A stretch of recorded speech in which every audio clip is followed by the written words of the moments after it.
Here is Chapter 9. Harry's plan was this. He thought that if his aunt could already see how much Nathaniel and Princess already loved each other, she would be happy to adopt a puppy. Or, as Harry put it, hang on. Ugh. It would be a done deal. All they had to do, said Harry, was get his aunt to show up at this week's Reading with Rover session. There she'd be here to see Nathaniel and Princess in action, and the rest would be totally history. Charles thought the plan sounded good. He always loved having a plan, especially one that involved some secrecy and plotting like this one would. How about but how will we get your aunt to come to the library? Asked Charles. I thought she was busy on Saturday. I got an idea for that too, said Harry. Do you know that the Reading with Rover program is having a special day this Saturday? They'll want parents to come and see their child reading to a dog. They'll watch from the balcony above the children's room so they don't disrupt the program. You know the place I mean.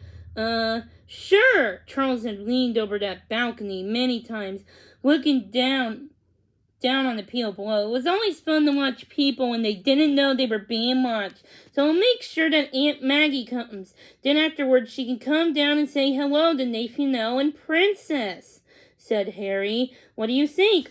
Oh, it sounds great, said Charles, but there's this one thing I should tell you. He was about to explain to Harry the list and how spoiled Princess was. One of Harry's Aunt Maggie thought Princess was wonderful and wanted to adopt her. He had to be honest about the list. But before Charles could bring up the subject, Harry interrupted. Okay then, I gotta run, he said. See you next Saturday. Bye. Saturday took a long time to arrive. In fact, Charles could not remember a week that seemed as long as that one. Taking care of Princess was a full-time job. Charles had to do most of the work, except for when he was at school. And Mom and Dad agreed to help out during those hours, but Lizzie flat out refused to do the list.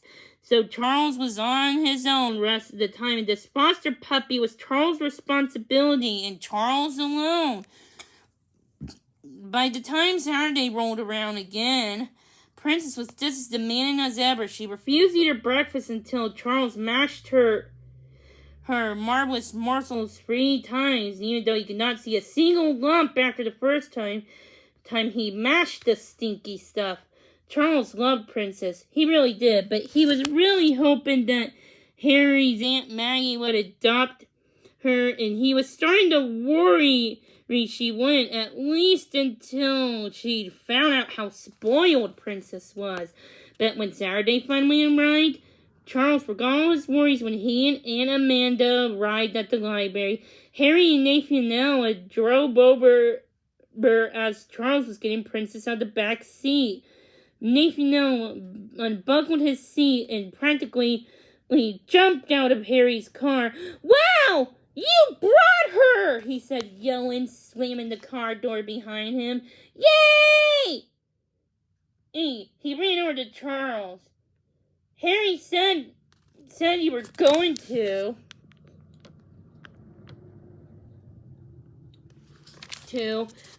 But I thought he might be teasing.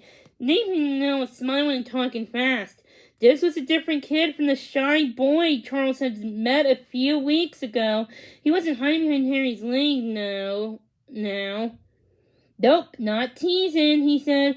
We brought her along just for you to read to. How about that? He took Princess out of her pink palace and gave her a little hug. He then put her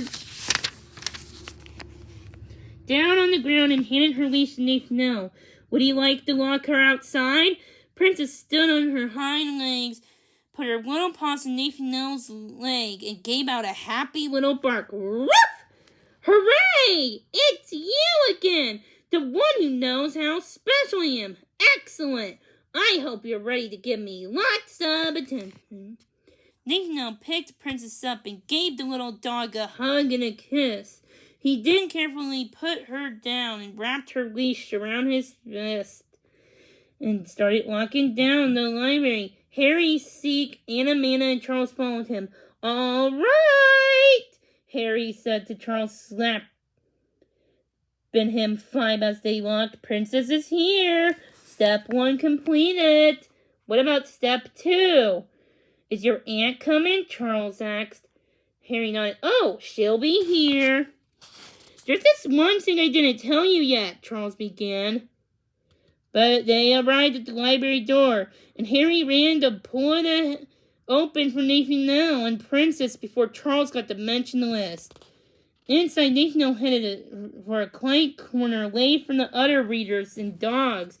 He settled in with Princess on his lap, and Anna Mana handed him a book called Free Stories to Read to Your Dog, Nathaniel said, reading the title slowly. Perfect! He opened the book. 15 minutes later, Harry caught Charles' eyes from across the room and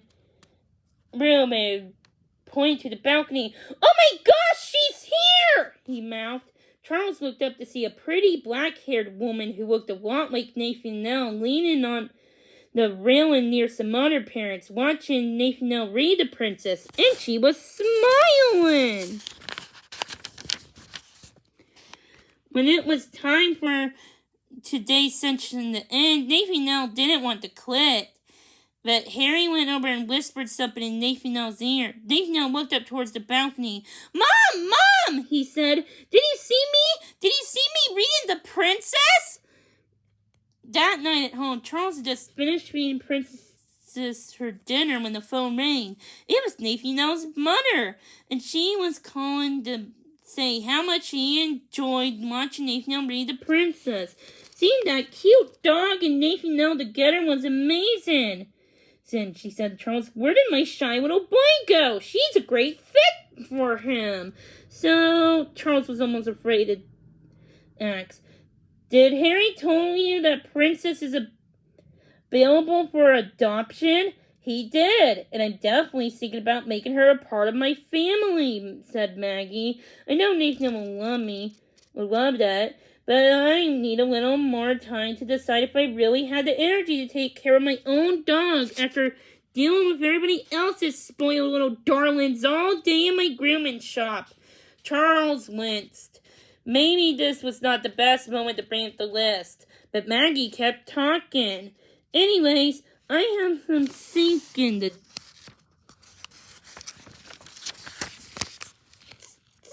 do. But if you bring her by the shop tomorrow, I'll make a decision then. She was talking so fast and so excitedly that Charles could not get one single word in. Otherwise, he definitely would have gone around to telling her what the list was. At least he probably would have, wouldn't he?